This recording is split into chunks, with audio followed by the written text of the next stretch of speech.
What's up? I figured I'd give an update on my 2022 Versys 650 that I purchased not that long ago. Uh, I did a recent video that was a little short. I figured I'd go into a little bit more in depth now about it after I put just about 3,000 miles in the short period of time that I had it. I mainly use this bike for commuting to work, but I do go on some group rides with it. And most of the things I'm going to say is probably all positive for the bike because it is a great bike, and it actually is impressing me quite well. To let you know a little bit more where I'm coming from, I had a Z900 RS prior to this bike. That was also another great bike. I have no bad things to say about that. The only reason why I went with this bike was because I wanted something with a little bit better wind protection that bike was not giving me. I was a little bit concerned at first about how power would be on this bike, being a 650 and going from a 900 to a 650. And I'll get to that in a little while in the video on the differences that I have with that. But overall, I'm real happy with this bike, and it is a great bike, and I'll go over some of the reasons why. I'll start off with how it rides. On highways, that's mainly my riding. I have about an hour commute to work. Most of my riding is highway. For the majority of that ride is probably 45 minutes highway, 15 minutes of twisty back roads to get me to the highway.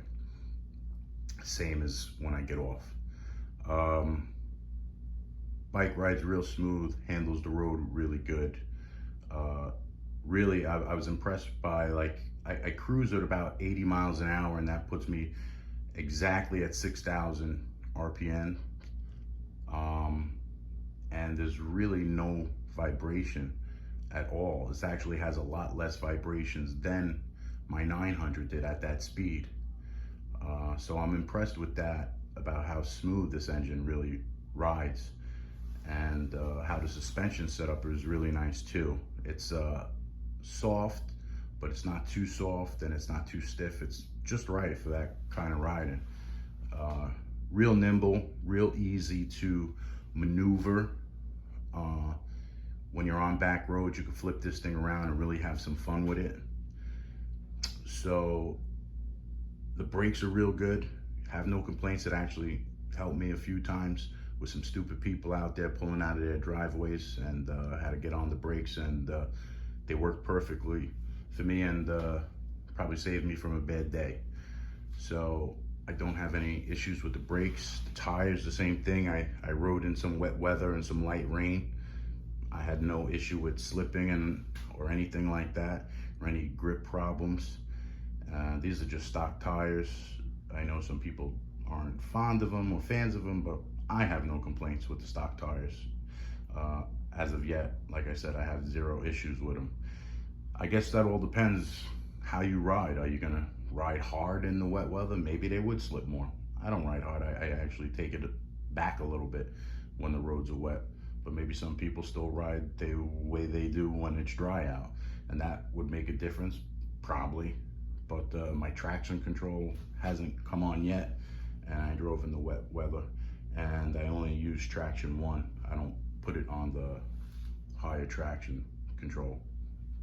As of the Rideology app that goes along with this bike, it's pretty useless, I would say, for this bike. Maybe it would be cooler and more fun to play around with if you have a sports bike, Ninja 1000, or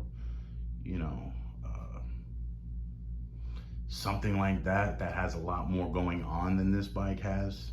So there's really not a lot of options in the Rideology app for this bike when you're in it. So you're not really switching around too much like you could if it had a lot more stuff going on, because this bike's fairly simple. There's not a lot going on. So that's pretty useless, but the screen is great visibility. I have no complaints with that. It lights up real nice and well. Everything's really good and visible. The only gripe I do have is that it doesn't show outside temperature. Has everything else but the outside temperature, which is something I always liked on my old Z900 RS. Had that, even in their little mini display, they had that, and I kind of appreciated that, and even told me when you had to watch out for ice and stuff like that because it was too cold outside. This bike don't have that, and I'm really surprised with the screen and everything that they have going into it. So that's a little letdown there. Headlights, awesome. They're basically like a Honda Accord kind of headlights. I mean, that's how good I see at night with these headlights. Zero complaints. I think they did a great job, Kawasaki, with those headlights, because there's a lot of manufacturers out there right now that are putting these little tiny one light things in the middle, and they ain't doing crap. You know that.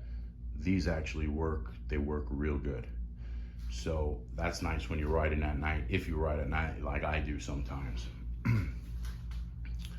So let's go into the power a little bit about this bike, because some of you are probably wondering about, is it enough power? Is a 650 good?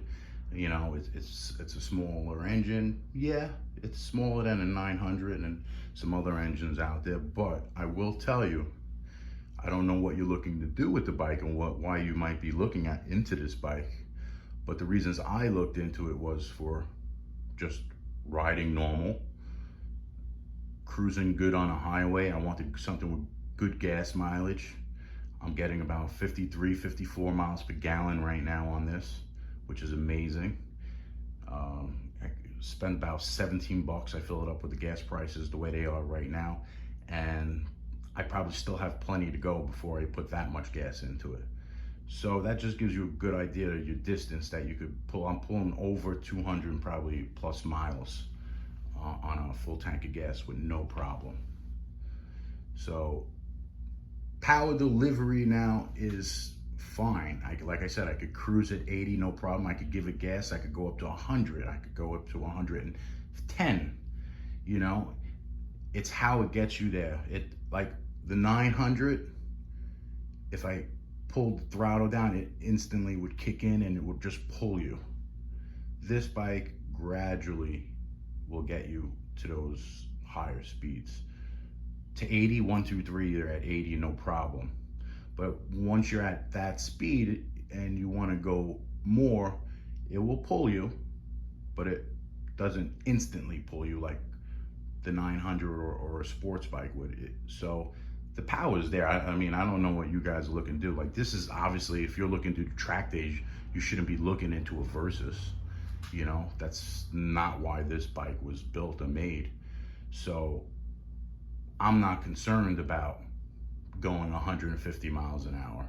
I don't need to, I'm not looking to. I just need enough power to get me from point A to point B, be able to pass up cars when I need to, and this does all of that. So this has more than enough power than anybody would need. So if you think that a 650 is just for a beginner, you would be wrong.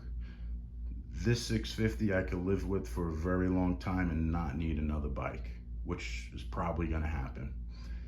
That's how well the power is on this. And you could always take it to somebody and tweak it more and give yourself more power if you need it. I don't. One drawback I'm noticing is aftermarket parts for this bike, since it's so new. Like exhaust on these bikes, you can't get just if you want like a clip-on, a slip-on exhaust, you can't get it. You have to get the full exhaust systems. I think it's because of the way that it is at the bottom there. There's no option for a slip-on at the moment, at least, and I don't think there will be. So that's a little bit of a drawback for that. And there's not, like I said, a ton of aftermarket stuff right now since it's so new, this body style and stuff. But I'm sure more will come out eventually. I don't know, my overall thoughts for it so far. I really enjoy this bike, and I think I'm gonna be living with it for a long time. And I'm real happy with the purchase that I made on it. I'm happy actually I got the all black. It wasn't my first choice. I did want the green, wasn't an option for me because they just were not getting a lot of bikes, especially the dealer I normally deal with. They just weren't getting a ton of bikes in, and they weren't getting any green, so I had to take what they had, and I wound up getting all black. But I'll tell you what, I'm real happy with it. It's real sleek. I get a lot of good compliments on the all black, and it actually has, you see that? That flat black there is not 100% just black. It has like these gold little specks in there that when you're in the sun, it really shines and it comes out and you can really notice it. So it's pretty nice, actually. I'll probably put a couple of things here and there, maybe. I'm thinking of when I need new tires, I might powder coat my rims a different color. Do something a little different there with some metallic to it to just bring a little color or something to it, like a bronze gold color. I think would look real nice with it. We'll see how that goes. Mirrors are good. Don't need to change the mirrors. I'm gonna keep those stock mirrors. They work real well. They don't buzz around and blur my vision, so I'm keeping them. They're real good. Honestly, the bike's a great bike. You can't beat it for the money. And I highly recommend it to anyone that's looking for it, whether you're a beginner rider or you're someone like myself who's been riding a long time but just want a motorcycle to do the things that I mentioned recently, because that's what this is good for. So you can still have some fun with it, especially, I'm telling you, when you're on the back roads and twisties, you could give this thing some gas and it's just fine. I'm telling you, you can have a lot of good time in it, and it's easy to flick around, and it's balanced real well.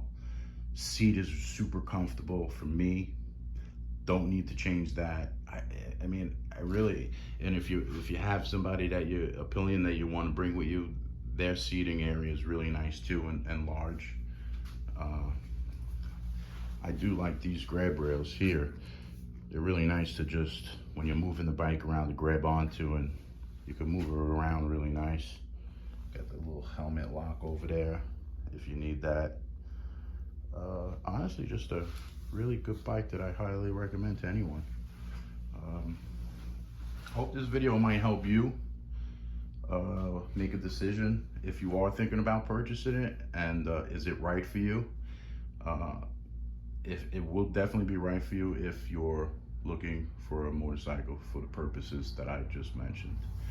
If you're looking for something that's very sporty and sport-like, this is probably not your bike. You know, this is sporty, but it's not going to give you that sports bike thrill when you ride it. This is just, you're going to feel comfortable, you're going to feel power when you need it, but you're not going to have that thrill that when you pull down a throttle on a sports bike, on how it just takes off. You should probably look at the Z900 or even a Ninja 1000, or even in this particular bike, if you're looking to do some long trips, the Versys 1000, which is obviously going to have more power. Speaking of long trips, this will do that just fine. All day long, traveling 80, no problem. On a highway, smooth as hell, great gas mileage, plenty of miles to put down. This I would definitely get over the 1000. It just makes more sense.